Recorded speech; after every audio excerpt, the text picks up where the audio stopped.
Hello student, IIT JEE means 2024 का जो question दिया हुआ है, suppose A B is a focal chord of the parabola y square is equal to 12x of length L and slope M is less than √3. If the distance of the chord AB from the origin is D, then LD square is equal to.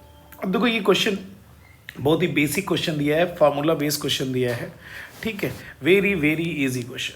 अब देखो ये question में क्या कह रहे हैं कि एक पैराबोला है y square is equal to कितना गिवन है 12x.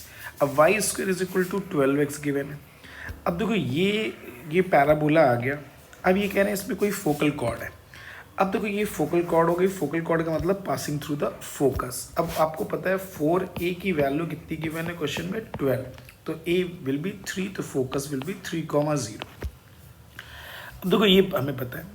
अब इसका इंक्लिनेशन अगर हम ये मान लें एक्सेस के साथ, इसका इंक्लिनेशन अल्फा मान लिया जाए, तो लेंथ ऑफ जो फोकल कॉर्ड होती है, ये हमने फॉर्मूला पढ़ लिया है, length of focal chord is equal to A B की जो वैल्यू आ जाएगी वो आपकी आ जाएगी 4a कॉसेक स्क्वायर अल्फा.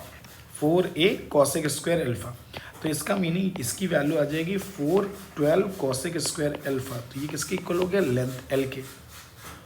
अब क्वेश्चन में बोला जा रहा है कि ओरिजिन से अगर इस कॉर्ड पे परपेंडिकुलर फॉल किया जाए, तो परपेंडिकुलर फॉल किया जा रहा है तो इसका मतलब ये परपेंडिकुलर ऐसे आ जाएगा.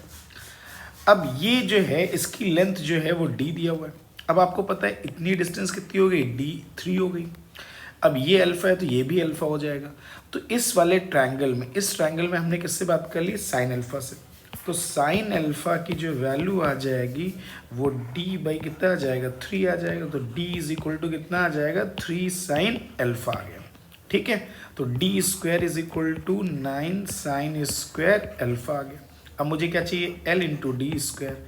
तो 12 cosec square alpha into 9 sine square alpha.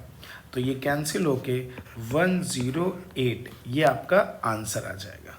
ठीक है, thank you for watching this video.